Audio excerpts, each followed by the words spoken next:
Good morning everyone. और आज से हमारी पॉलिटी क्लासेस फिर से शुरू हो गई। अब बच्चों हमारी पॉलिटी वाली क्लासेस कंटिन्यूस रहेंगी। इसका मतलब है जब तक पॉलिटी ख़त्म नहीं हो जाएगा तब तक आप क्लास चलती रहेगी। बीच में कुछ ऐसे क्लासेस आ गए जिन वजह से बीच में थोड़ी असुविधा हुई आपको। अब ये क्लास कंटिन्यूस चलेगी, लगातार चलेगी।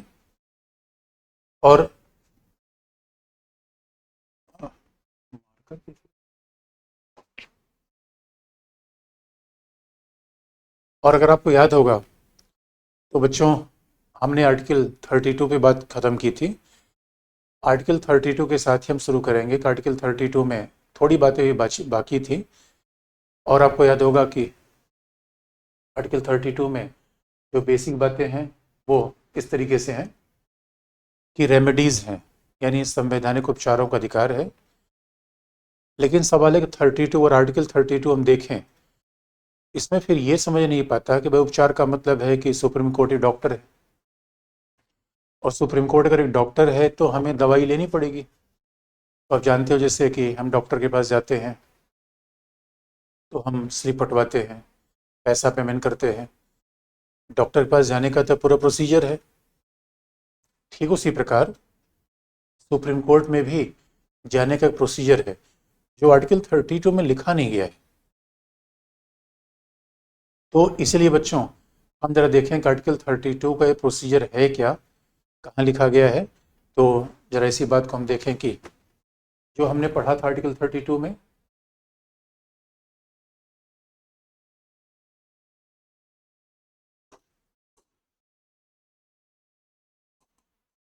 आर्टिकल 32 में जो बात हमने पढ़ी थी वो ये था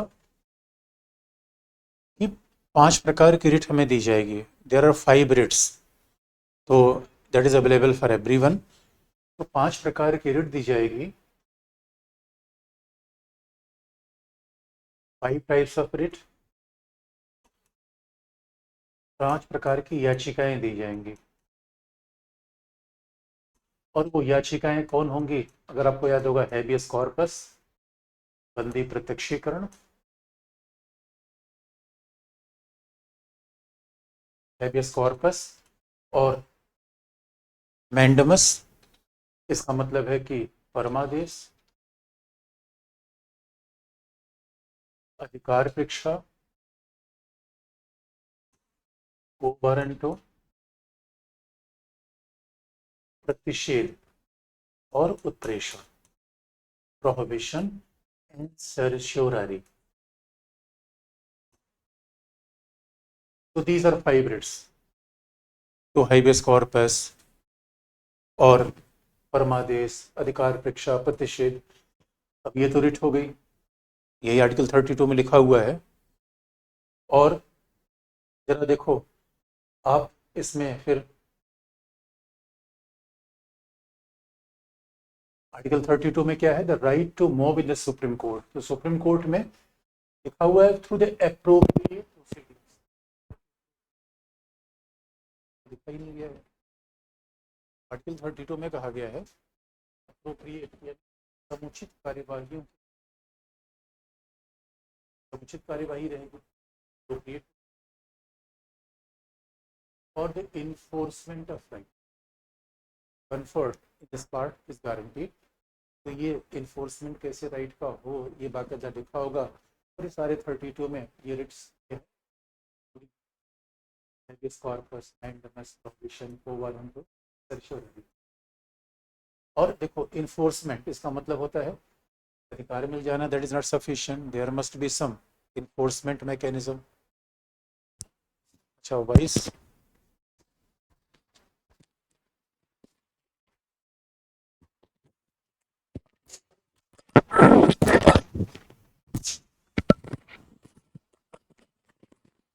तो अब शायद अधिकार, अब तो शायद वॉइस सही होगी, प्लीज चेक इट। किसी बच्चे ने पूछा है कि पॉलिटी क्लास का, अब लगातार पॉलिटी क्लास चलेगी बच्चों, डोंट वरी, और जल्दी खत्म हो जाएगी। तो अच्छा, wishing wishing wishing happy new year to everyone. अब अच्छे से पढ़ो। अब देखो, without prejudice to power conferred by supreme court, इसका मतलब आर्टिकल 32 में we can only move towards supreme court, पहली बात ये है। और ये है कि पार्लियामेंट में बाय लॉ अगर संसद विधि का निर्माण करे तो संसद विधि के द्वारा ये अधिकार किसी और को भी सौंप सकती है। लेकिन अभी तक ये संसद ने किसी को दिया नहीं है, ये अधिकार नहीं दिया है। और ये भी लिखा गया है कि the right by this article shall not be suspended otherwise provided by this constitution. इसका मतलब होता है कि सस्पेंड तो नहीं होगा article 32, but in some cases otherwise का मतलब है कि ड्यूरिंग इमरजेंसी, इसका मतलब है कहीं अगर आपातकाल हो तो ऐसे प्रावधानों पर थोड़े रिस्ट्रिक्शन लग सकते हैं। अगर आपको याद होगा, इमरजेंसी के समय थोड़े से एक्सेप्शन आते हैं, अदरवाइज नहीं। तो अच्छा, किसी बच्चे ने कहा कि पीटी के लिए, मेंस के लिए है। अरे बच्चों, ये सबके लिए है, अच्छे से पढ़ लो। हम पीटी मेंस दोनों को ध्यान रखेंगे और एक बार हमारा पार्ट खत्म हो जाएगा तो आप क्वेश्चन भी बता देंगे आपको। That is available for both. तो अब ये आर्टिकल 32 है, तो ये बात तो हमने पढ़ ही ली है कॉन्स्टिट्यूशन में कि आर्टिकल 32 क्या है। ये 5 रिट्स हैं, 5 प्रकार के रिट हैं। अच्छा, अब 5 रिट्स हैं। अब देखो उनकी प्रोसीडिंग्स क्या है। उनकी प्रोसीडिंग्स क्या है? प्रोसीडिंग्स कॉन्स्टिट्यूशन में नहीं लिखी गई हैं, अदरवाइज ये सुप्रीम कोर्ट को राइट है। सुप्रीम कोर्ट को राइट है कि supreme court can maintain their own proceedings. अब प्रोसीडिंग कैसी होगी, प्रोसीजर कैसा होगा, यानी अधिकार को इन्फोर्स कराने की प्रक्रिया कैसी होगी, प्रोसीजर, प्रक्रिया, या इसको हम लैटिन में कहते हैं locus स्टैंडाई। That is Latin term, locus स्टैंडाई। ये कैसे होगा? तो अब सुप्रीम कोर्ट ने क्या किया, सुप्रीम कोर्ट को प्रोसीडिंग्स बनाने का अधिकार है। और किस अधिकार में? आर्टिकल 145। आर्टिकल 145 में ये सुप्रीम कोर्ट के राइट्स हैं। और सुप्रीम कोर्ट का राइट क्या है? किसी बच्चे ने पूछा कि यूपीएससी का सिलेबस चेंज नहीं हुआ क्या? अरे नहीं बच्चों, यूपीएससी सिलेबस वही है, डोंट वरी अबाउट दैट। तो लोकस स्टैंडाई प्रक्रिया, तो प्रक्रिया बनाने का अधिकार सुप्रीम कोर्ट को है। और ये सुप्रीम कोर्ट ने प्रक्रिया बना रखी है आर्टिकल 145 के अंतर्गत। अकॉर्डिंग टू आर्टिकल 145 अनुच्छेद 145 के अंतर्गत सुप्रीम कोर्ट ये प्रक्रिया बनाती है। किसी बच्चे ने पूछा 5वां पॉइंट उत्प्रेषण है, जो उत्प्रेषण सर्शियोरारी, और ये 5 प्रकार की रिट हमने आपको पहले बता रखी है। इसके आगे क्लास शुरू कर रहे हैं। तो किसी ने पूछा कि बच्चे कहाँ मिसिंग थे? अरे बच्चों, मिसिंग नहीं था, क्लास अभी ऑफलाइन में चल रही थी। तो किसी बच्चे ये सब पढ़कर पीसीएस के एग्जाम दे सकते, एकदम सारे एग्जाम दे सकते हो बच्चों, डोंट वरी। एक बार क्रिकेट खेलना सीख लो तो फिर T20 खेलो, वनडे खेलो, टेस्ट मैच खेलो, ये तुम्हारे ऊपर है, एक बार समझ तो लो। तो अब देखो, दैट इज आर्टिकल 145 के अंतर्गत सुप्रीम कोर्ट को पावर है कि वो प्रोसीजर डिसाइड करती है कि what shall be the procedure for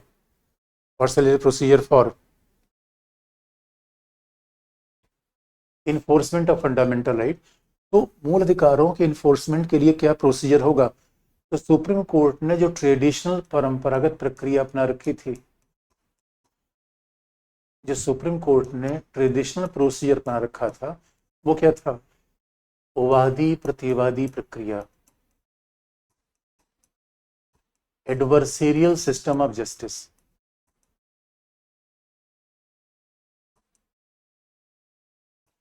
ये वादी प्रतिवादी प्रक्रिया थी, that is adversarial system of justice. और देखो, एडवर्सेरियल सिस्टम ऑफ जस्टिस का मतलब क्या होता है कि वही व्यक्ति, मान लो किसी फंडामेंटल राइट्स का वायलेशन हो गया, फंडामेंटल राइट्स का वायलेशन हो गया तो वो सुप्रीम कोर्ट पहुंचेगा। तो सुप्रीम कोर्ट पर कौन पहुंचेगा? जिसके फंडामेंटल राइट्स का वायलेशन हुआ है, या जिसके फंडामेंटल राइट्स का वायलेशन हुआ है, या उसका कोई दोस्त भी पहुंच सकता है। तो अब जरा सोच के देखो, सुप्रीम कोर्ट में वही पहुंचेगा जिसके फंडामेंटल राइट्स का वायलेशन हुआ है। न कि उसका कोई दोस्त पहुंचेगा। That is a adversarial system of justice. ये अपने आप में वादी प्रतिवादी न्याय की प्रक्रिया का मतलब है कि मान लो कि अगर फंडामेंटल राइट्स का वॉल्यूशन हुआ पर्सन एक्स का, उसके जगह पर्सन वाई नहीं पहुंचेगा। ये बात ध्यान में रखने की है। तो ये परंपरागत प्रक्रिया आर्टिकल 32 के नीचे लिखा हो परंपरागत, परंपरागत ट्रेडिशनल प्रोसीजर।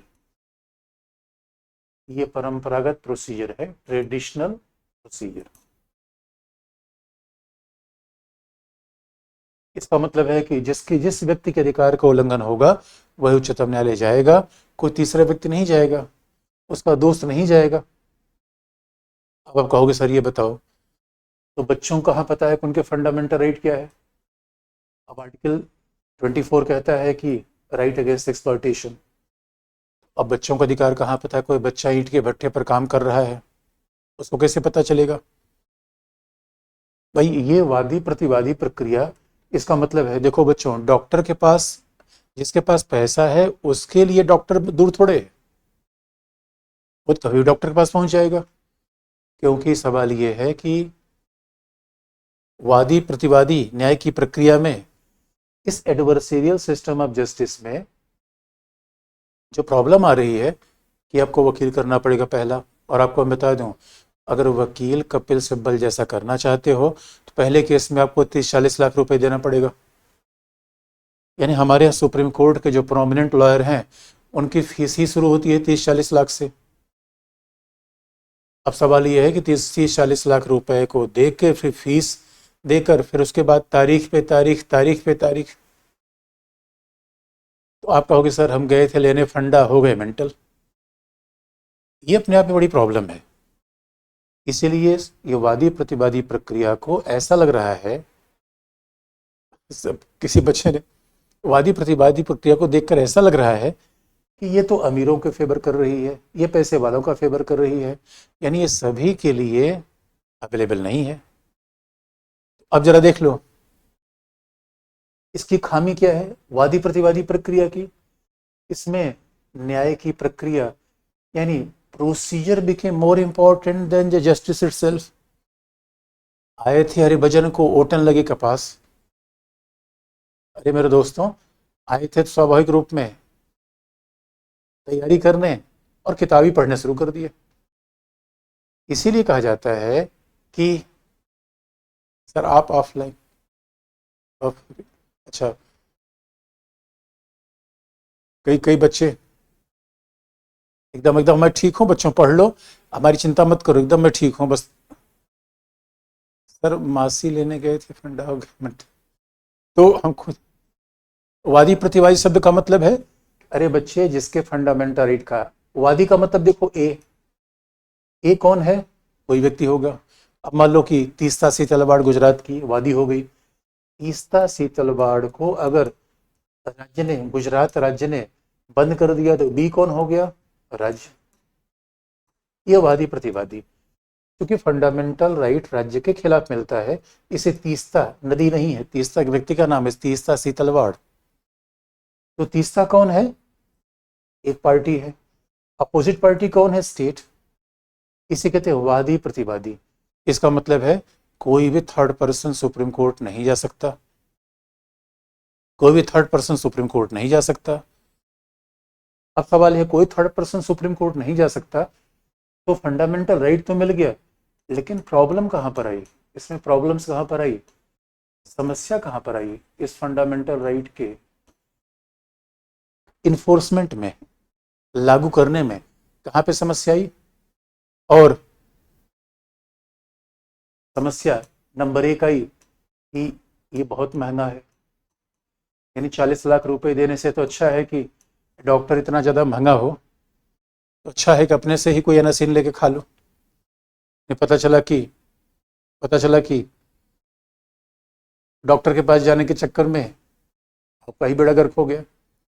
इसलिए कहा जाता है कि बहुत महंगा है पहला, लंबित है दूसरा, बहुत तारीख पे तारीख लगेगी तीसरा, गरीब वंचित वर्गों के लिए उपलब्ध नहीं है, गरीबों वंचितों के लिए उपलब्ध नहीं है। It is not available for the poor deprived section of society. तो पता चला फंडामेंटल राइट तो मिल गया, लेकिन किसी किसी व्यक्ति ने कहा सर वकील की जरूरत, अपनी बात खुद सुप्रीम कोर्ट में नहीं रख सकते। अरे मेरे बच्चे प्रक्रिया ऐसी है, पेपर ले जाना पड़ेगा सुप्रीम कोर्ट के सामने, आप अरे लिखना पड़ेगा, ड्राफ्टिंग करनी पड़ेगी, बताने पड़ेंगे, तभी तो आप जाओगे। इसलिए कहा जाता है कि that is not available for deprived section of society and the issues are pending, delayed decision, there is a saying delayed is denied, costly. अब सवाल है, इतना तो गए थे हम फंडामेंटल राइट लेने के लिए, लेकिन चैलेंज क्या आ गया, इतने सारे चैलेंज आ गए। तो हमारे चैलेंज क्या है, गांव का आदमी, उसके पास दिल्ली आने तक का किराया तो है नहीं, और आप कह रहे सुप्रीम कोर्ट चला जाएगा। पूरे इंडिया की सुप्रीम कोर्ट एक ही है, पूरे इंडिया की सुप्रीम कोर्ट एक है। अच्छा, कुछ बच्चे बिल्कुल जो मैं बता रहा हूँ उसके आगे भागे जा रहे हैं। अरे बच्चों आराम से पहले देख लो यार, डोंट ओवर स्टेप। तो आप देख लो भाई, जरा देखो। अच्छा, किसी बच्चे ने कहा है अरे एक बार आकाश पहले पढ़ लो यार पहले, उसके बाद फिर तुम देखना। ऑनलाइन क्लास की सबसे बड़ी प्रॉब्लम है कि बच्चे बोलते रहते हैं, हमें तो बोलने का मौका नहीं मिलता, क्योंकि जब आप लगातार कमेंट करते रहते हो तो मेरा भी दिमाग डिस्टर्ब हो जाता है। ये सच मानो कि बच्चे, आप लोग इतने समझदार बच्चे हो यार, बार बार इतने अच्छे बच्चे हो, तो एक बार लास्ट में कहूंगा तब उसके बाद पूछना। नहीं क्या होता, लगातार आप सवाल पूछोगे तो फिर क्लास का भी डिस्टर्बेंस होता है, मेरा भी डिस्टर्बेंस होता है। इसलिए आप, मेरे बच्चे बहुत समझदार है, तो प्लीज बी बी बी काम एंड कूल। तो जरा सोच लो, थोड़ा सा आराम से करो, उसके बाद सारे जवाब आपको मिल जाएंगे। लास्ट में मैं आपसे जरूर कहूँगा क्वेश्चन पूछना। तो what is the problem for the PIL? Costly बहुत ज़्यादा है, डिलेड डिसीजन है, और अगर डिलेड डिसीजन हो गई तो फिर प्रॉब्लम क्या है, नॉट अवेलेबल फॉर डिप्राइव्ड। और क्या है, कई बार ऐसा होता है कि भाई जो बच्चे भट्ठे पर काम करने वाले मजदूर हैं, उसमें तो स्वाभाविक रूप से उनको अधिकार की जानकारी नहीं है। इन समस्याओं को हल करने के लिए सुप्रीम कोर्ट ने चेंज किया, और वो समय था, आप देखोगे कि सुप्रीम कोर्ट ने, जब हमें पता चल गया कि फंडामेंटल राइट का ये प्रॉब्लम अगर अवेलेबल नहीं हो पा रहा है लोगों को, तो सुप्रीम कोर्ट कैसे इस बात को आगे बढ़ाए, सुप्रीम कोर्ट किस तरीके से आगे बढ़ाए। इसलिए आप देखोगे 1980s के डेकेड्स में सुप्रीम कोर्ट ने एक नया आइडिया लाया, और ये मामला आया था 1979 में, समझ लो। उसके पहले भी बड़ा इंटरेस्टिंग बात हुई थी। कपिला हिंगोरानी, कपिला हिंगोरानी एक इंडियन एक्सप्रेस के वकील थी, और उन्होंने बिहार में एक बंद कैदी की पूरी न्यूज़ लगा दी। और जब उनकी न्यूज़ छपी तो ये हुआ कि भाई बिहार में एक ऐसी महिला जेल में बंद है, अब जिसके नाम पे कोई व्यक्ति न्यायालय आ नहीं सकता। आप जानते हो हेबियस कॉर्पस तो हमारा अधिकार है, लेकिन अगर मान लो कि हेबियस कॉर्पस लाने के लिए हमें सुप्रीम कोर्ट आना पड़ेगा, अब एक आदमी पटना सुप्रीम कोर्ट कहाँ आएगा, क्योंकि सुप्रीम कोर्ट आएगा सारी प्रॉब्लम आएगी। पैसा महंगा है कि वकील करना पड़ेगा, सारी समस्या करनी पड़ेगी। इसलिए सुप्रीम कोर्ट ने कोई बात नहीं भाई, अगर व्यक्ति डॉक्टर के पास नहीं जा सकता तो even the doctor should approach the individual, why not doctor should approach person. अभी सुप्रीम कोर्ट ने बड़ा चेंज किया, और आज तक तो मामला बिल्कुल चेंज हो गया है। और कैसे, अब जरा देखो, 1982 में कपिला हिंगोरानी ने जब उसका न्यूज़पेपर में मामला प्रकाशित किया, तो पहला जो बड़ा फेमस केस आया था, आपको शायद ये मैंने कहीं बताया भी था, वो था हुसैन आरा खातून। तो वादी प्रतिवादी प्रक्रिया में परिवर्तन कैसे हुआ,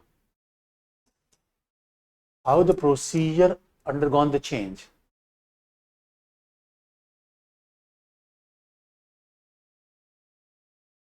वादी प्रतिवादी प्रक्रिया में परिवर्तन कैसे हुआ, how the procedure undergone the change. और ये हुआ मामला, यानी कपिला हिंगुरानी की वजह से। और हुसैन आरा खातून, हुसैन आरा खातून एक लेडी जो जेल में बंद थी बिहार में, और पहली बार ये मामला लाया गया हुसैन आरा खातून केस में। आपको याद होगा तो राइट टू आर्टिकल 21 में भी मैंने हुसैन आरा खातून का नाम लिया होगा। और हुसैन आरा खातून एक जेल में बंद महिला थी, और जेल में बंद महिला थी, और हुआ क्या, उसको जितना पनिशमेंट मिल सकता था, जिस अपराध में बंद थी उससे ज़्यादा पहले ही जेल में रह चुकी थी। तो ये बात हुई भाई हुसैन आरा खातून को, जब इंडियन एक्सप्रेस में न्यूज छपी, देखो भाई ये तो इसके जीवन का अधिकार का उल्लंघन है। अब कोई व्यक्ति मान लो किसी के पास पैसा ना हो, वो आर्टिकल 32 में सुप्रीम कोर्ट नहीं जा सकता। इसलिए आपने देखा होगा बच्चों, जो हमारे पास पैसे वाले हैं, अगर उनके पास डिस्ट्रिक्ट कोर्ट, अभी मनीष सिसोदिया का मामला आपने देखा होगा, अगर डिस्ट्रिक्ट कोर्ट ने बेल डिनाई कर दिया, सीधे सुप्रीम कोर्ट पहुंच जाते हैं। तीसरा सी तलवाड़ के मामले में ऐसा हुआ। लेकिन अब चूंकि आम आदमी कहाँ जाएगा, हुसैन आरा खातून केस तो एक स्वाभाविक रूप में एक सामान्य महिला थी। इसलिए सुप्रीम कोर्ट ने पहली बार हुसैन आरा खातून केस में कहा कि किसी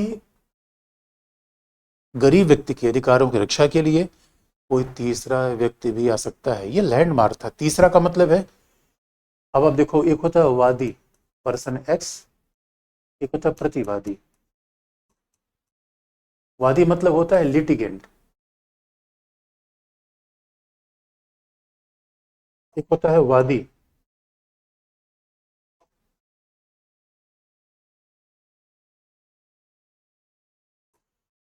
दूसरा होता है स्टेट। तो ये दो पक्ष होते हैं सामने, वादी प्रतिवादी, जिसके खिलाफ हमने मुकदमा दायर किया है, एक लिटिगेंट, और दूसरा क्या है, स्टेट, प्रतिवादी है। तो लिटिगेंट कोई भी एक्स वाई जेड हो सकता है। और सवाल ये है, हुसैन आरा खातून तो गई नहीं इस मामले में, इस मामले में थर्ड पर्सन गया। थर्ड पर्सन कौन था, तीसरा पक्ष जो था वो थर्ड पर्सन था बच्चों, इंडियन एक्सप्रेस, कपिला हिंगोरानी। ये इंडियन एक्सप्रेस तो न्यूज़पेपर का नाम है। और सच मानो, न्यूज़पेपर की इस रिपोर्ट पर सुप्रीम कोर्ट ने एक्शन ले लिया। ये हिंदुस्तान में पहली बार हुआ था।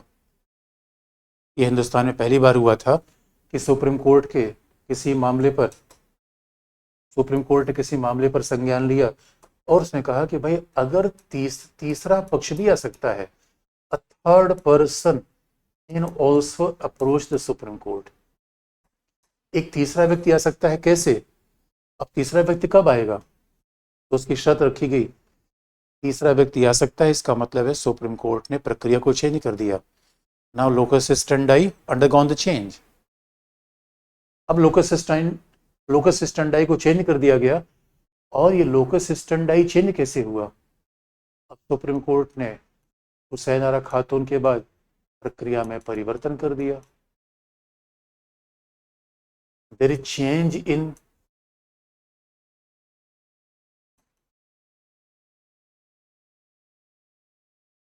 Locus standi. और प्रक्रिया में परिवर्तन कैसे कर दिया, क्योंकि पहली बार थर्ड पर्सन को लागू कर दिया। ये प्रक्रिया बनाने का काम सुप्रीम कोर्ट का है। इन प्रक्रिया में कैसे, कोई तीसरा पक्ष भी सुप्रीम कोर्ट में जा सकता है, third person can also approach supreme court. और तीसरा पक्ष का मतलब है कोई एनजीओ है, कोई पर्सन है, कोई भी जा सकता है, न्यूज़पेपर है, कोई भी जा सकता है। यहाँ तक कि पोस्ट कार्ड से भी अपनी बात सुप्रीम कोर्ट को भेजी जा सकती है। और पोस्ट कार्ड बड़ा इनोवेशन था, और पहला अमेरिका में तो ऐसे पहले हो चुका था, अमेरिका में पहले ऐसा हो चुका था। अच्छा, जो ही बच्चे कह रहे हैं सर मुझे समझ नहीं आ रहा है, तो बच्चों देखो, मैंने कह दिया कुछ पढ़ के आ जाओ, थोड़ा सा एनसीईआरटी पढ़ ले, पहले पढ़ लो, या एक किताब आती है हमारी राज्य व्यवस्था का, मैंने बता रखा, तो उसको थोड़ा पढ़ के आ जाओ। अरे थोड़ा पढ़ के आ रहा हो, आओ जाएगा, आराम से सुनोगे, समझ में आ जाएगा। क्योंकि आर्टिकल 21 में भी मैंने बताया था, इसको आप देख लो, फिर आराम से देख लो तो समझ में आ जाएगा, क्योंकि पढ़ के आना पड़ेगा आपको। और अगर कोई बात फिर नहीं समझ में आ रहा, फिर पूछ लेना, लास्ट में बता दूंगा। तो उसके लिए घबराने की बात नहीं है।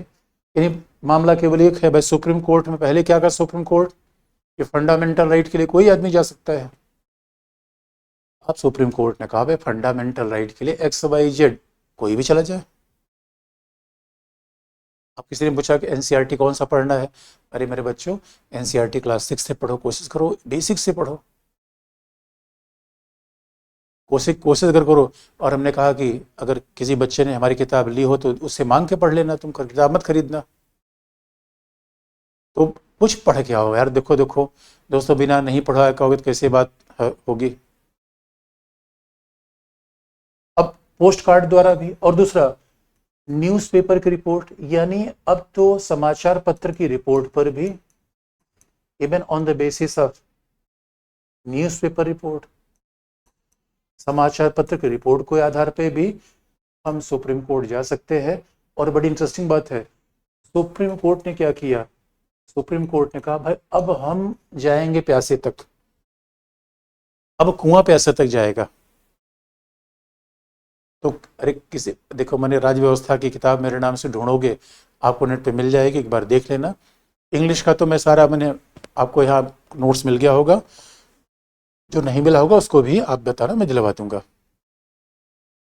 अब देखो बच्चे लगातार, कोई पूछ रहा है क्लास कितनी देर तक चलेगी, कोई क्लास कह रहा है कि, तो बड़ी फिर, तो अब समाचार पत्र होगा, पोस्ट कार्ड लिखा जाएगा, तीसरा पक्ष भी आ सकता है। अब इसका मतलब है, अब आर्टिकल 32, अगर कोई व्यक्ति न भी पहुंच जाए तो भाई, कोई व्यक्ति न पहुंच जाए तो उसकी रिपोर्ट न्यूज़पेपर लगा देगा, न्यूज़पेपर से बात पहुंच जाएगा। इसका मतलब ये हुआ सुप्रीम कोर्ट ने अब सभी के लिए अपना दरवाजा खोल दिया। यानी पहले कहा गया था कुंडी मत खड़काओ, अभी सुप्रीम कोर्ट ने सीधे अंदर आओ। सीधे अंदर कौन आएगा, कोई भी व्यक्ति। भाई न्यूज़पेपर में किसी की रिपोर्ट छप सकती है, हुसैन आरा खातून चली गई, बताओ, जब हुसैन आरा खातून चली गई तो अब कोई भी चला जा सकता है, और सुप्रीम कोर्ट के दरवाजे खुल गए। इसका मतलब है अब न वकील, न दलील, न अपील, अब न अपील, न दलील, न वकील, अब सीधे आप आ सकते हो। और इंटरेस्टिंग पार्ट ये है, इसका मतलब है सुप्रीम कोर्ट अब क्या कर रहा है, उच्चतम न्यायालय, now supreme court is taking suo motu cognizance. अब सुप्रीम कोर्ट क्या कर रही है, स्वतः संज्ञान से कोई कार्यवाही कर रही है, स्वतः संज्ञान। यानी अब सुप्रीम कोर्ट को, आपको सुप्रीम कोर्ट जाने की आवश्यकता नहीं है, सुप्रीम कोर्ट खुद ही आपके पास आएगी। इसे कहते हैं स्वतः संज्ञान। देखो दोस्तों, एक तो होता है एक स्वतः संज्ञान, एक तो मैं आपको संज्ञान दिलाऊं कि बच्चे अच्छे से पढ़ो, मेरे बच्चों क्लास डिस्टर्ब मत करो, अब आपको संज्ञान हो। संज्ञान का मतलब क्या है, जानकारी आपको बताना, जानकारी का ना संज्ञान है। तो देखो, आप जैसे बुद्धिमान बच्चों में स्वतः संज्ञान होना चाहिए, तो सुप्रीम कोर्ट ने स्वतः संज्ञान लिया, यानी ये संज्ञान होगा चंद्रचूड़ महोदय का, ये संज्ञान होगा चंद्रचूड़ महोदय का। अब चंद्रचूड़ महोदय ये बताएंगे कि भैया हम किसी के पक्ष में जा सकते हैं, तो न्यूज़पेपर पढ़ के स्वतः संज्ञान।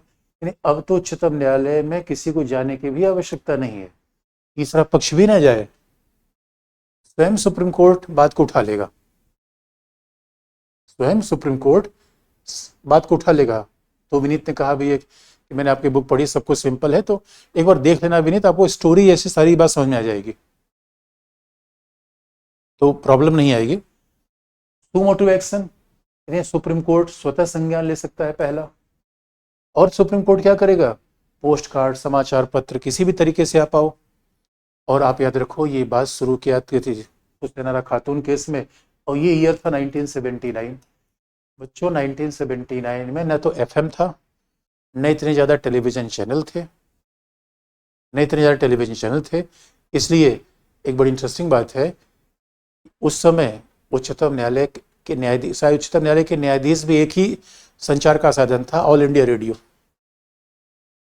उस समय जस्टिस जीएस वर्मा जैसे लोग थे, उन्होंने कहा कि भाई ऑल इंडिया रेडियो पढ़ा सुना करते हैं। तो जरा सोच के देखो, ऑल इंडिया रेडियो पहले फरमाइशी गाने सुनाते थे और लोग उस पर 25 पैसे का पोस्ट कार्ड लिख के फरमाइशी गाने सुनते थे। और एक झारखंड में गांव है झुमरी तलैया, झुमरी तलैया के लोगों ने ये अपने आप में, संज्ञान का मतलब क्या है बच्चों, प्रकाश में लाना, बताना, ज्ञान में लाना, संज्ञान। तो झुमरी तलैया में झुमरी तले गांव के लोगों ने कहा कि भाई हम ऐसा है कि हमारा गांव पूरा इंडिया जान जाए, तो ऐसा क्या करें, तो ऐसा करें क्या। तो झुमरी तलिया गांव के लोगों ने कहा भाई रोज हम एक post card all India radio को लिखें कि ऑल इंडिया रेडियो हमारी फरमाइशी गाना बताएगा। उसी के बाद से पूरा हिंदुस्तान झुमरी तलिया को जान गया, क्योंकि डेली एक फरमाइशी गाना आता था कि इन्होंने फरमाइश किया है अब ये गाना सुनने के लिए। इसलिए उच्चतम न्यायालय ने कहा कि भाई हमारे हिंदुस्तान में लोगों के पास 25 पैसे है, तो 25 पैसे में जब ये खत लिख के फरमाइशी गाना सुन सकते हैं, कम से कम हमें तो पोस्ट कार्ड लिख ही सकते हैं। इसी आधार पर सुप्रीम कोर्ट ने सुमोटो एक्शन लिया। लेकिन ये उच्चतम न्यायालय सुमोटो एक्शन कैसे लेगा, क्यों लेगा? जनहित के लिए। बहुत महत्वपूर्ण शब्द है जनहित याचिका। इसलिए इसे क्या कहा गया? Public interest litigation.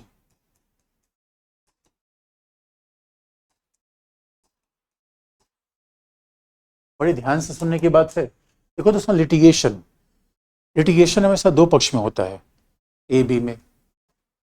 तो सुप्रीम कोर्ट क्या है? एक बॉडी है जो लिटिगेशन को रिजॉल्व करती है। सुप्रीम कोर्ट इंस्टीट्यूशन है। सुप्रीम कोर्ट लिटिगेशन को रिजॉल्व करती है। लेकिन सवाल ये है, यह सवाल ये है कि हुसैन आरा का तो लिटिगेशन था ही नहीं। भाई ठीक है कि तीस्ता सी तलवाड़ इन्होंने अपनी याचिका दायर की उच्चतम न्यायालय में, और अब देखो लिटिगेशन किसका किसके बीच हो रहा है। अभी बहुत सारे लोग हैं। अब बिहार सरकार में तेजस्वी के खिलाफ अगर ईडी समन दे रहा है तो वो कोर्ट में जाएंगे। इन दो पक्षों के बीच में झगड़ा होना, लिटिगेशन होना सामान्य सी बात है। लेकिन उच्चतम न्यायालय लिटिगेशन को रिजॉल्व करता है। लेकिन यहाँ लिटिगेशन नहीं है, लिटिगेशन झगड़ा हल करने के लिए नहीं है, पब्लिक इंटरेस्ट के लिए है। ये बड़ी ध्यान, जनहित, जनहित कह लो, सामाजिक हित कह लो, कमाल का विचार है यार। उच्चतम न्यायालय सामाजिक हित करेगा या झगड़े हल करेगा? उच्चतम न्यायालय सामाजिक हित करेगा, झगड़े हित करेगा। अब ये बात बड़ा इंटरेस्टिंग पार्ट है कि अब जनहित क्या है? बच्चों के अधिकार। जनहित क्या है? राइट्स ऑफ विमेन्स, महिलाओं के अधिकार। जनहित क्या है? अब जनहित में तो पर्यावरण का अधिकार, भ्रष्टाचार, सब कुछ जनहित में आ सकता है। लेकिन जनहित में क्या है? मजदूरों का अधिकार, राइट ऑफ लेबरर्स, महिलाओं के अधिकार, बच्चों के अधिकार, मजदूरों के अधिकार, ये सब क्या है? जनहित है। पर्यावरण के अधिकार। अब उच्चतम न्यायालय, सवाल ये है, नाम इसे जनहित याचिका है, litigation. Litigation is not a new. अरे न्यायालय का काम ही है लिटिगेशन करना।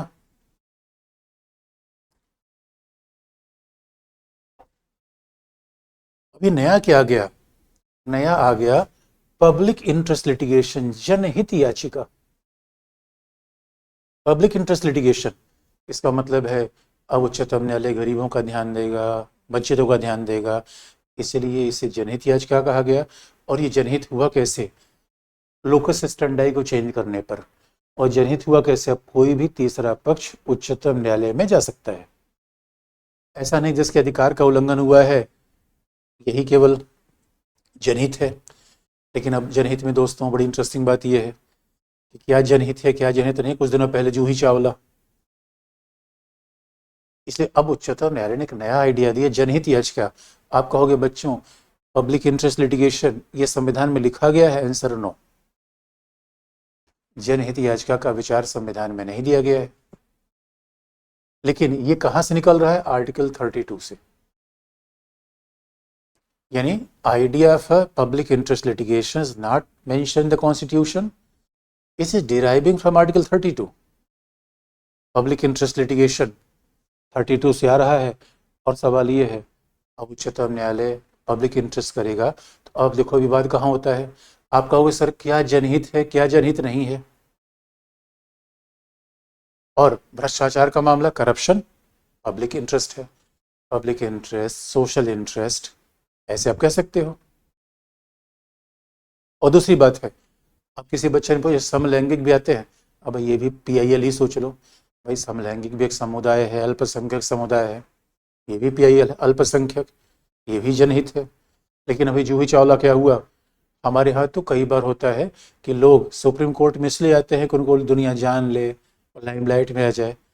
अभी जूही चावला जनहित याचिका लेकर आ गई, और आई क्यों थी, जनहित याचिका लेकर आ गई और उन्होंने कहा भाई हुसैना खातून की बात तो ठीक थी, हुसैना खातून की बात तो ठीक थी, वो गरीब महिला थी, लेकिन अब जूही चावला तो फिल्म एक्ट्रेस है, और आप याद रखो रहती मुंबई में है, और वो आ गई दिल्ली में और याचिका ले दिया कि जो नई पार्लियामेंट की बिल्डिंग बन रही है वो नहीं बननी चाहिए।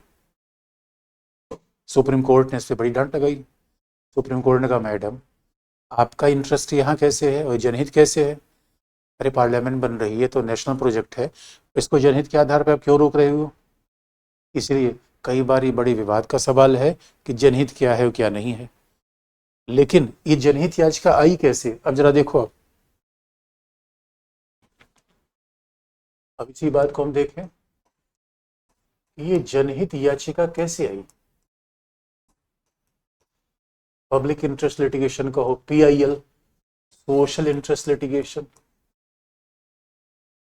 अब जनहित याचिका की अनौपचारिक शुरुआत हुई, informal beginning, that began in form of a Hussain Ara Khatoon case.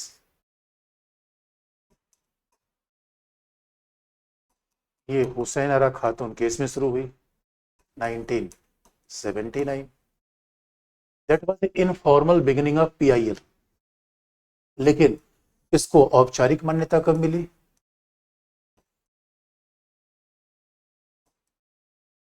इसको फॉर्मल रिकॉग्निशन कब मिली, SP गुप्ता केस।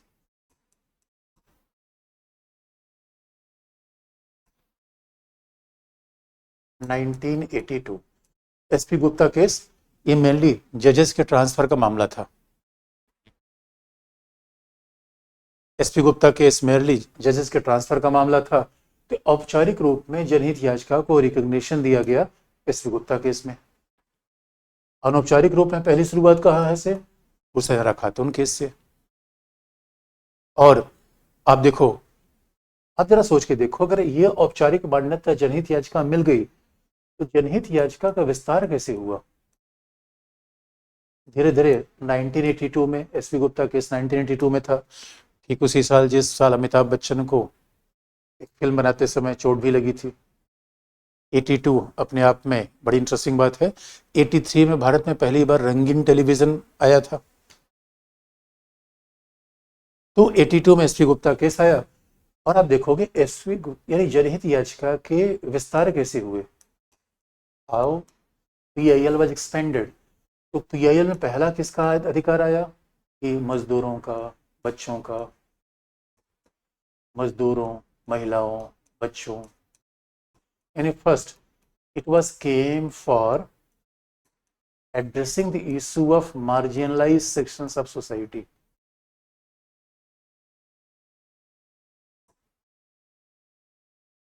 तो पहले ये मार्जिनलाइज सेक्शन के लिए आया जनहित याचिका।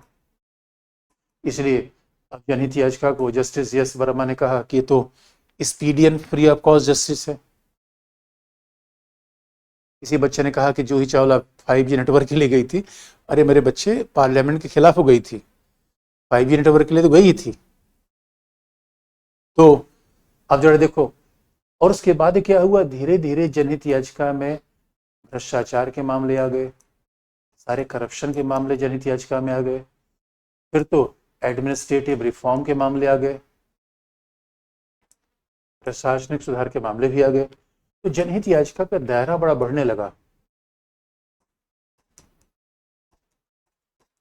इसमें एडमिनिस्ट्रेटिव रिफॉर्म के मामले आने शुरू हो गए। फिर उसके बाद क्या हुआ, जनहित याचिका में इलेक्शन रिफॉर्म, चुनाव सुधार के मामले भी आ गए।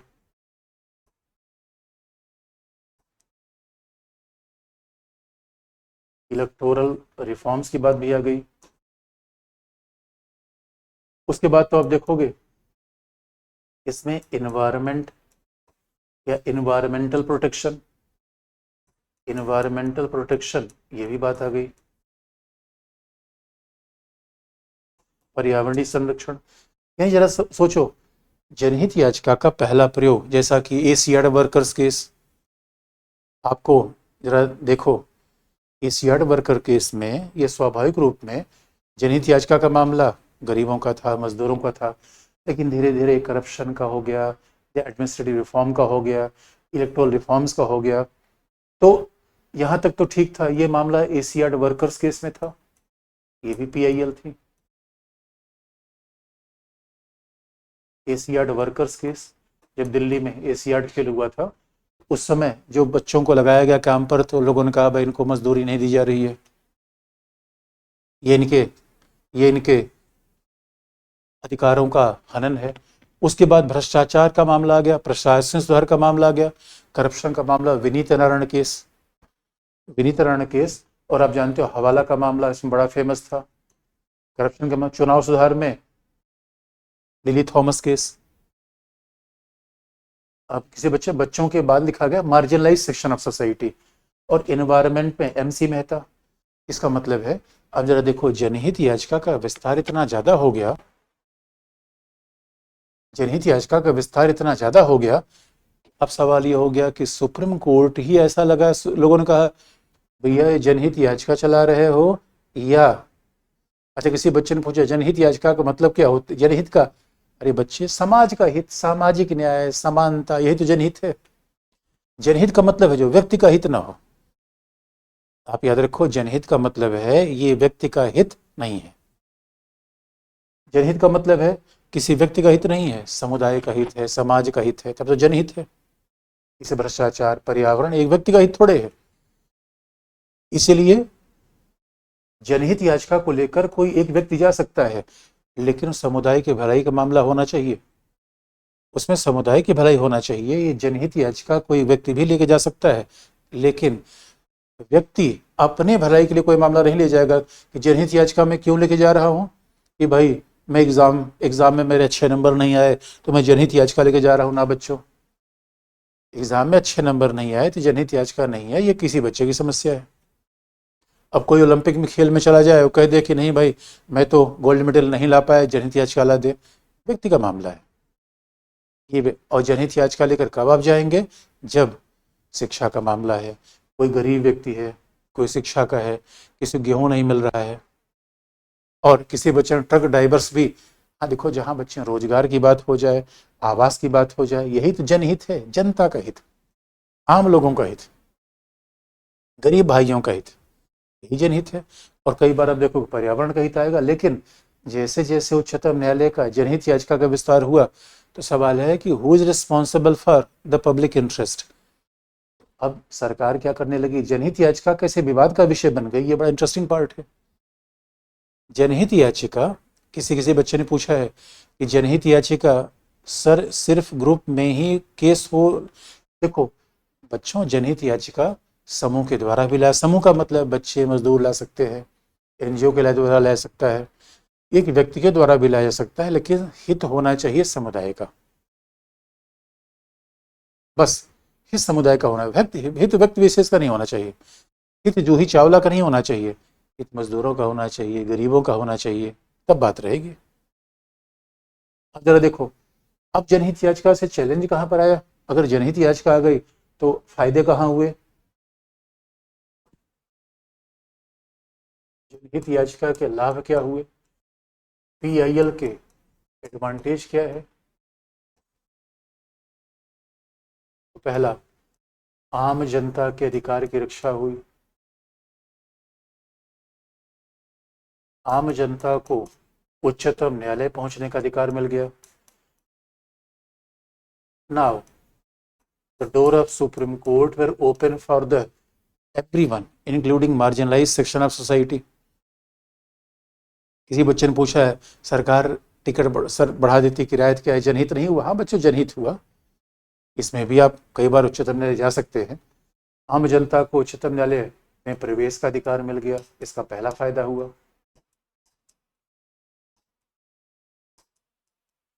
दूसरा, वंचितों के अधिकारों की रक्षा हुई।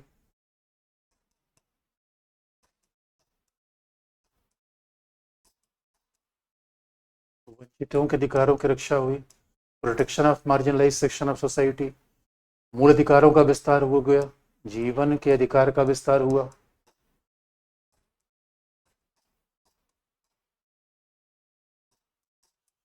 Now right to life under article 21 that also got expanded. ये सब तो ठीक रहा। और कहा भी जाता है कि डेमोक्रेसी में, अब किसी बच्चे ने पूछा सर कल क्या पढ़ के आए, अब देखो बच्चे, अब तुम लोग डीपीएसपी पढ़ के आओ, निदेशक तत्व पढ़ के आओ, उसके बाद तो, क्योंकि फंडामेंटल राइट में 33-34 केवल फैक्चुअल है, वो हम जल्दी बता देंगे। उसके बाद हमारा अगला अध्याय शुरू होगा डीपीएसपी, और फंडामेंटल राइट के जितने सवाल हों वो भी आप लाना। फंडामेंटल राइट चैप्टर खत्म करके सारे सवाल हम ला सकते हैं, और सारे सवाल मैं करवाऊंगा अभी आपको। अब देखो, ये जनहित याचिका के फायदे हुए, लाभ हुए कि भाई जनता के अधिकार और त्वरित न्याय मिल गया, निःशुल्क न्याय मिल गया। It is a free of cost justice, भाई पोस्ट कार्ड पे न्याय मिल गया, तो न वकील की झंझट हुई, न समय की बात, सीधे उच्चतम न्यायालय में आम लोगों की बात सुनी गई, बड़ी अच्छी बात रही। लेकिन समस्या कहाँ पर आई, जनहित याचिका को लेकर चैलेंज कहाँ पर आया? What was challenges in the PIL? बच्चों चैलेंज क्या आया? नंबर 1, कार्यपालिका न्यायपालिका के बीच टकराव शुरू हो गया। और अब देखोगे, कार्यपालिका एवं न्यायपालिका के बीच टकराव हो गया, ये बड़ी समस्या आई। The conflict between judiciary and executive. अब भाई टकराव क्यों हुआ?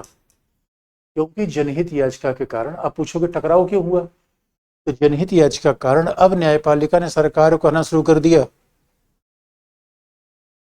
अब न्यायपालिका ने सरकार को क्या कहना शुरू कर दिया कि भैया दिल्ली में सीएनजी चलवाओ, यमुना साफ करो, चुनाव सुधार करवाओ। तो फिर सरकार कहना था अरे भाई ये हमारा काम है, सरकार का तर्क था कि हमारा काम है, आप न्यायालय के लोग इसको न बताएं क्या करना है क्या नहीं करना है। भाई न्यायालय का मूल काम क्या है? झगड़ा को हल कर देना है। अब कमाल की बात है यार मेरे दोस्तों। इसलिए न्यायपालिका और कार्यपालिका के बीच टकराव क्यों हुआ? क्योंकि संविधान में सेपरेशन ऑफ पावर है, संविधान में शक्ति का पृथक्करण है। संविधान हमारा किस बात को मानता है? Separation of power.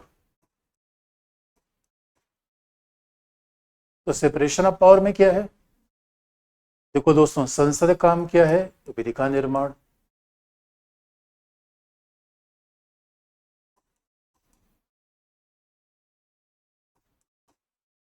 अब कार्यपालिका काम क्या है, यानी मंत्रिपरिषद काम क्या है? नीति का निर्माण और विधियों का क्रियान्वयन।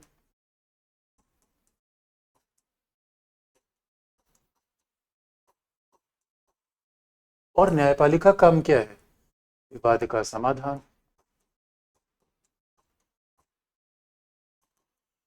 Dispute settlement.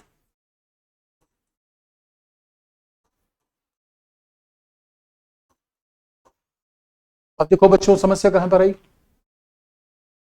अगर न्यायपालिका, किसी बच्चे ने पूछा है कि क्वेश्चन कैसे आते हैं ये बताए पहले भी। अरे मेरे बच्चों, उस फंडामेंटल खत्म होने दो, सारे मेरे पास सारे क्वेश्चन है, मैं बता दूंगा, पीटी का, मेंस का। अब जरा इधर देखो, संसद काम क्या है? Law making. Citizenship amendment act बनाना पार्लियामेंट काम है। अरे भाई ये काम न्यायपालिका का नहीं है। कानून कैसा होना चाहिए न्यायपालिका नहीं बताएगी। और बच्चों देखो, कार्यपालिका काम क्या है? मोदी जी काम क्या है? मान लो यूक्रेन में भारतीय बच्चे फंस गए थे, पढ़ने गए थे वहां, एमबीबीएस की पढ़ाई करने गए थे, और तब तक रसिया यूक्रेन के बीच वार हो गया, वहां फंस गए। अब यूक्रेन में भारतीय बच्चे फंस जाए, क्या कमाल की बात है? इसमें न्यायपालिका क्या करेगी? इसमें न्यायपालिका थोड़ी काम करेगी। अरे जहाज भेजना है तो मिनिस्ट्री ऑफ एविएशन का काम है, ये उड्डयन मंत्रालय काम है, गृह मंत्रालय उस बात को कोऑर्डिनेट करेगी। इसमें किसी भी तरीके से, अब न्यायाधीश जस्टिस चंचूड़ के अंतर्गत कौन सा मंत्रालय आता है? अरे जस्टिस चंचूड़ ये चिंता न करें कि विदेशों से भारतीय कैसे आएंगे। विदेशों से भारतीयों को लाना, ऑपरेशन गंगा चलाने का काम बाकायदा ये सरकार काम है। अब यार जरा सोच के देखो, अरे मेरे बच्चों का दस सब आएगा, बस एक बार जो क्लास चल रही है वो पढ़ लो, उसके बाद सब चीज आपको मिल जाएगा। इसने वंचितों को अधिकार क्या, वंचितों को अधिकार की रक्षा। और फिर देखो अब यही झगड़ा हो रहा है, यानी आपको लगता नहीं? कमाल की बात है, सरकार ने कहा 4 धाम प्रोजेक्ट बनाएंगे, न्यायपालिका ने कहा ये बताओ क्यों बना रहे हो, पर्यावरण की रक्षा है। अरे भाई अगर आपको क्या लगता है, देखो दोस्तों जब न्यायपालिका का निर्णय आता है तो न्यायपालिका ऐसा लगता है जैसे न्यायपालिका शक्तिमान हो गई है। आम जनता को लगता है यार ये तो जैसे हमारे यहाँ जजेस कितने अच्छे हैं। अरे मेरे बच्चों सरकार से जाके पूछो, सरकार के पास पैसा ही नहीं है। वो तो सरकार को पता चलता है हमें क्या क्या करना है। जैसे हमारे घर के बापू, अब जो बच्चे होते हैं हंगामा मचा देते हैं, हमें ये जो कोई कह रहा मोबाइल चाहिए, कोई कह रहा बाइक चाहिए, कोई कह रहा हमें यहाँ पढ़ने जाना है, ये पैसा चाहिए। और अच्छा किसको, अरे कोई किसी बच्चे ने, बुद्धि और नीति में क्या फर्क है? अरे बच्चे मैंने पहली बार आपको बता दिया था, फिर रिपीट कर रहा हूँ। लॉ का मतलब क्या होता है?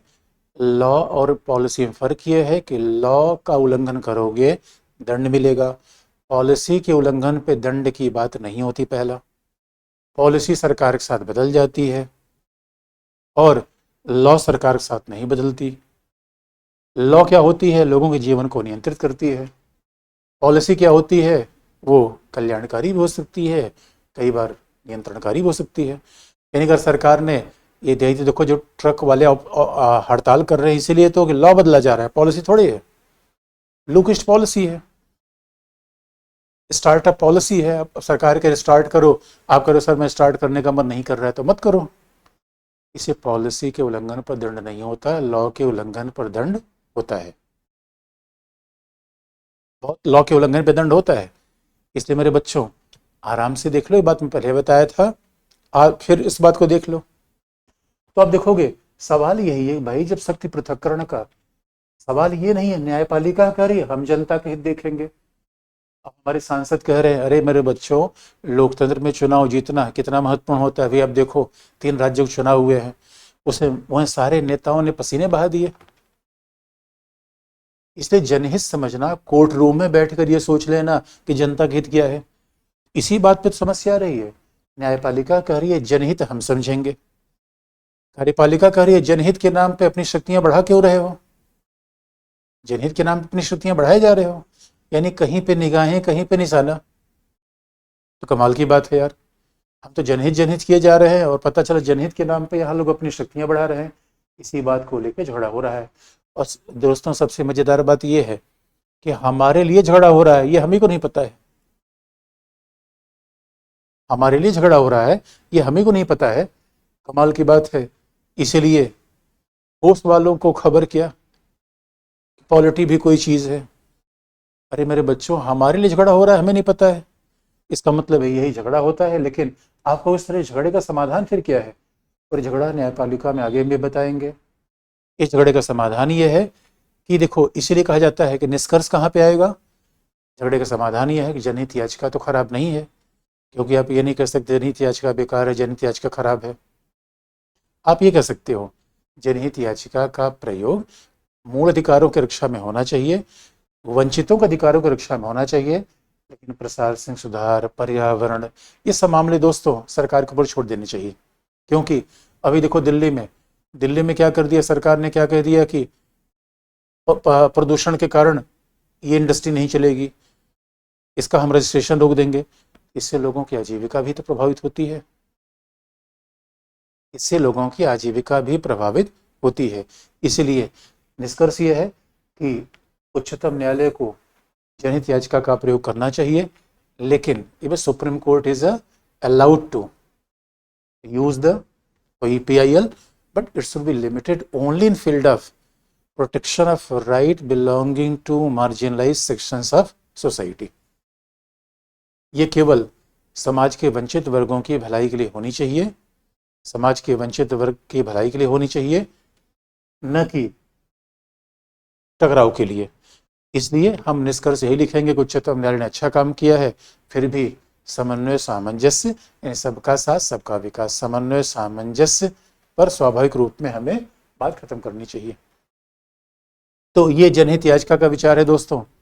आज जनहित याचिका की बात है और उच्चतम न्यायालय में आएंगे तो फिर हम जनहित याचिका की बात देखेंगे कि क्यों इस पर टकराहट होती है। तो क्यों इस पर टकराहट होती है कि स्वाभाविक रूप में जनहित याचिका का मामला आज भी न्यायालय में बड़ा महत्वपूर्ण माना जाता है। अब यह है आर्टिकल 32। अब कोई सवाल है तो बच्चों पूछ लो, उसके बाद 33-34 में चलते हैं। 12:30 बजे आप क्लास खत्म हो जाएगी। डोंट वरी, 12:45 से ज्योग्राफी क्लास है वो आपकी चलती रहेगी। अब मेरे बच्चों पूछ लो सवाल। और एक बार, हाँ, कल हम 33-34 कल बता देंगे।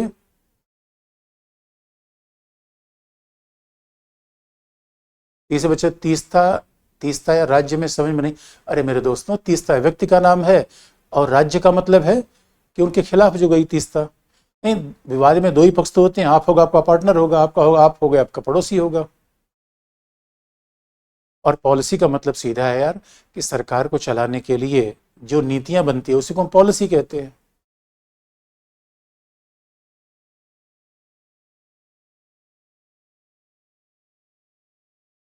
किसी ने किसी ने पूछा कि कैसे हम इसको याद करें। एक बार रिवीजन करोगे दोस्तों, याद हो जाएगा। तो डोंट वरी अबाउट। तो मुझे लगता है सर कार्यपालिका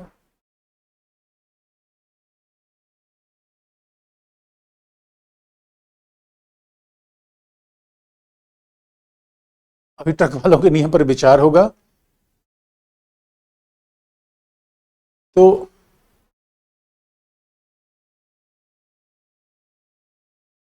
आज के लिए इतना ही बच्चों, ठीक है। फिर बाकी कल बता देंगे। तो कल डीपीएसपी पढ़ के आना। और 33-34 बड़ा शॉर्ट में है, उसको मैं बता दूंगा कल। आज के लिए इतना है।